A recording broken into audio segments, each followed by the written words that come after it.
Platinum Games is changing. 2023 was the last year that Hideki Kamiya worked at the studio, and that sucks. This is a man who really changed the industry and created the character action genre as we know it. His vision for what an action game should be back in 2001 has given us 20 years of fantastic experiences, and he made a studio that fundamentally really only makes one genre of game, and they're really good at it. When you put their body of work up against anyone else's in the genre, it's safe to say that this studio is the one who makes character action games the best. DMC5 may be the king of modern AAA character action, but Bayonetta 2 is no slouch either.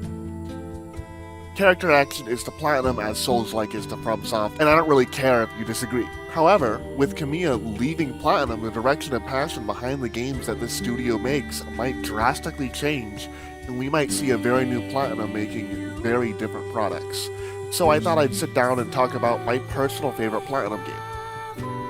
Oh, you thought it was going to be Nier Automata? Oh, no.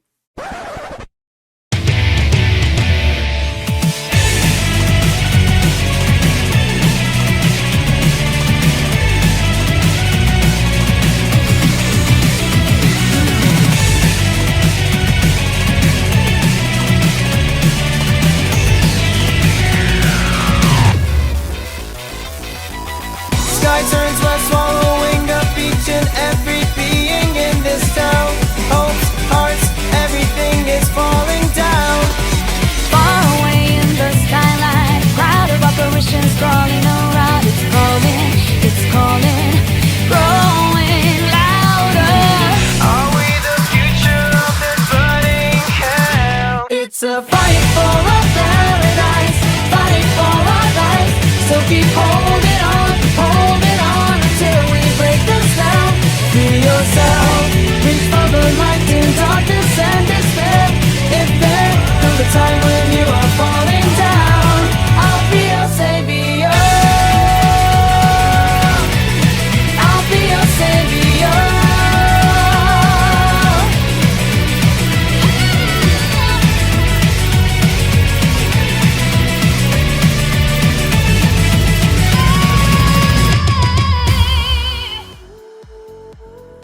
Astral Chain is so fucking cool. Like, oh my god, this game, it hits a sweet spot. This game, in my opinion, is like a studio firing on all cylinders. The game sounds nice. The game looks nice. The game plays nice.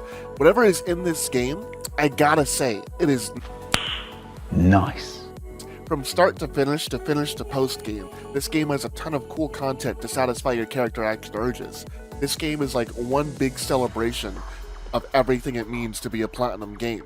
It has a bunch of past ideas and mechanics from a bunch of other Platinum games that makes it like a weird megazord of Platinumness. The first thing I want to talk about this game is the aesthetic, because it looks so cool. It takes place in this futuristic cyber neon world that looks like not too far off from the world we live in now, but also has this gritty industrial world hidden on the outskirts of society. All of this is like sugar-coated in an anime aesthetic. It's so good. The closest thing I could compare it to is like something like Psycho-Pass. But this game is far less socio-political in nature and like more neon. Like, here, give me a second. Oh, look, here, this is Astral Chain. Look, I made this. You should be proud. Be proud of me. I did that. Do you love me yet?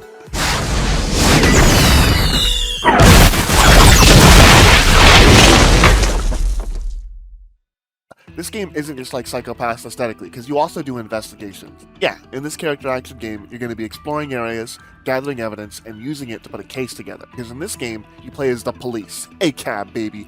And while playing as the police is a plausible negative, I'm not here to tell you why you should hate the police. Go watch like one episode of The Wire or read some research on them, because they're not very good. No! Moral setbacks aside, in Astral Chain, you investigate areas and interact with NPCs to gather clues for your cases. You also spend time helping people with problems, cleaning up corruption, beating up thugs, and being a public nuisance. What the hell? And, most importantly, cleaning up the streets.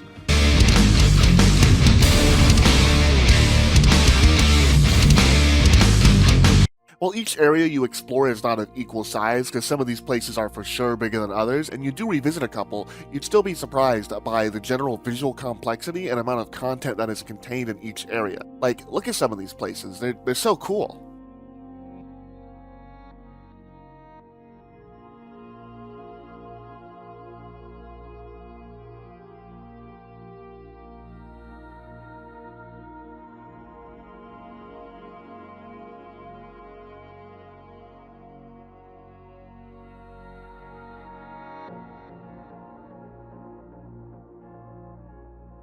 And something I'd like to give a special shout out to is the vending machines. They will sell you super helpful items during missions, and they can also be used to sell the junk you collect for some cash. One thing I seriously love about them though is they all have these like personalities. It's it's so cool. Like there's a tsundere vending machine. Like check her out. You supposed to be a customer? It's not like I care what drink you want or anything. Like, how could you not love this? Why isn't this a thing in real life? Why can I not go down to the 7-Eleven and buy a grape juice from a goddamn tsundere vending machine? Let me do this. Obama, make it happen. I think it's quite obvious by now, but to me at least, visually this game is stunning. I really think it's one of the better looking Switch games, and the overall art direction and the visuals make up for that lack of 60 FPS. The game also sounds really nice. It has this like rock-infused electronica mixed in with some orchestrated flair for those more cinematic moments. This game knows when to set a real chill beat and let you groove.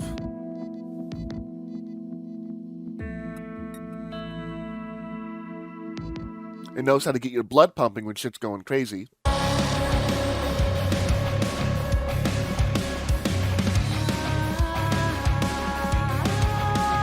All the way to a serious encounter.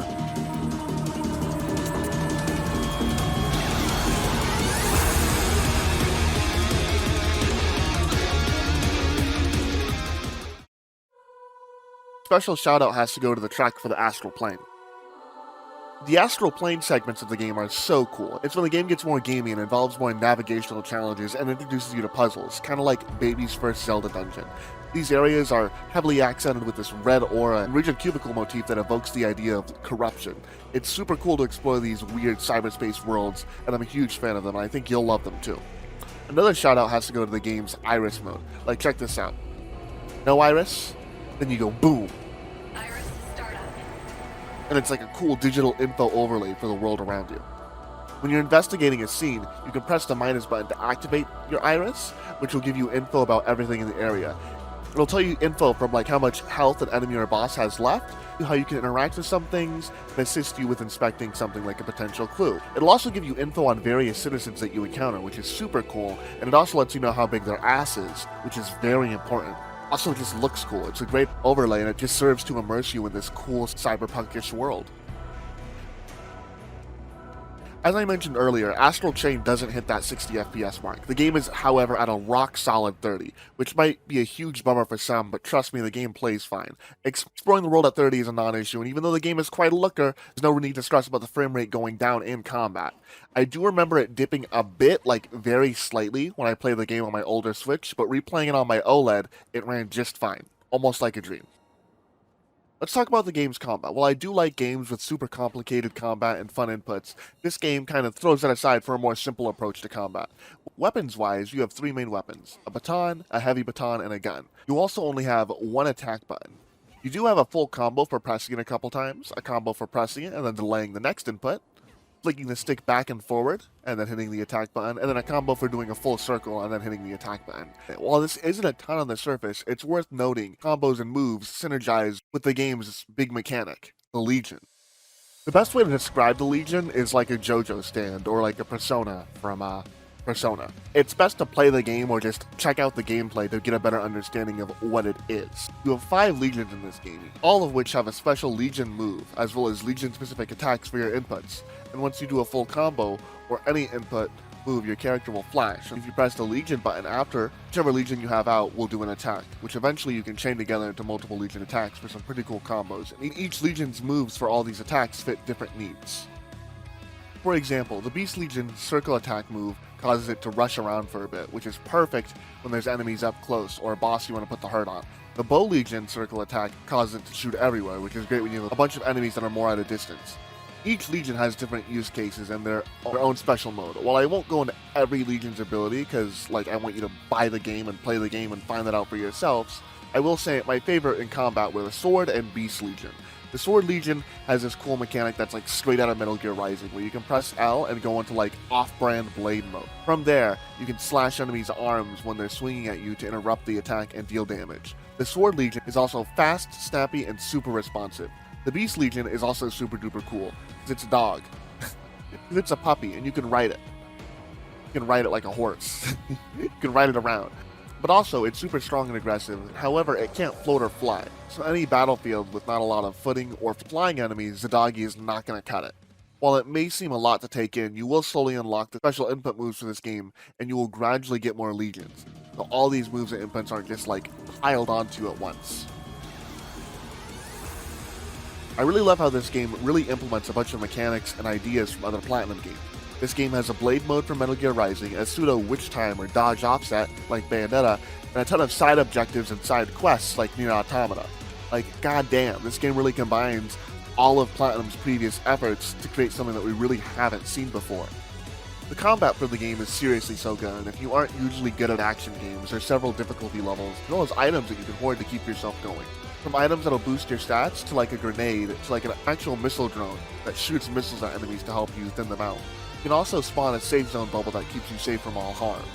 There's ways to perform better at the game beyond just being a better gamer, which is always nice in my opinion. The game kind of has RPG mechanics, with skill trees and skills for legions, can turn the hard times you're having into a fun time without you needing to become a godlike gamer. All of this coupled with the game's more lenient grading system that encourages you to play more stylishly rather than straight DPS means that even someone not used to character action games can get a couple S+ ranks on their first playthrough. I really loved my time revisiting Astral Chain, and it's an experience that, while not the apex of the character action genre, and it's not a narrative masterpiece, it is, in my opinion, the apex of video game essence. There's no low point to this. Playing it and getting the hang of combat, doing side quests, messing around with the post-game content, and facing a bunch of bosses was so much fun. It always felt good to do everything in this game, from clearing up the corruption to doing silly little side quests, buying items, fighting, finding stray cats. This game is just a complete package, and I love it so much. One thing I'd like to note that really enhanced my time with the game was a secret boss that I found during my first playthrough. I was just fucking around exploring the game, and I found a pair of two bosses that kind of just showed up out of nowhere in the middle of a mission. I loved the fight so much, it was so polished. It started out as two bosses that you fight, and then after you beat them up enough, they fused into one super boss, and it was a really fucking cool and fun fight. And I remember doing it and being like, wow, this is cool. And after that, I hopped on Discord and told my friend, hey, did you see this one boss in this game? And they were like, no. What? I explained it as a boss that looked like Mysterio. And maybe, look at him, I think he looks like Mysterio.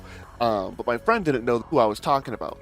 But then my friend told me about a dog boss.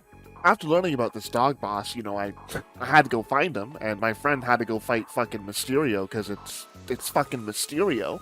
And we both were able to find the boss we were talking about, and it was this weird moment where I was talking about a game and finding stuff with a friend, and I hadn't done shit like that for forever, it felt like. It really brought me back to this weird sense of being a kid, playing a game, and going to school and talking about the game you were playing. And no other Platinum game has really been able to replicate that feeling of discovery, I think. If you like action games, if you love exploring, if you love fighting, Astral Chain offers that to you. There's no massive open world to get in the way of your exploration, no overly long tutorials to bog you down. The game is simple, fast, snappy, fun, and approachable. The only thing I haven't touched on is the game's narrative. Unfortunately, it's the weakest aspect of the game. Unlike Bayonetta or Metal Gear Rising or Nier Automata, this game does not have a super fun, wacky, tongue-in-cheek narrative.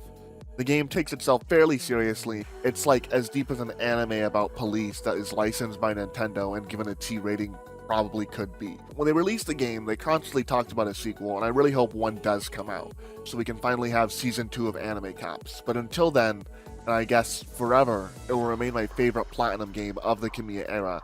I'm super excited to see what Kamiya will do next and where Platinum games will go. Until then.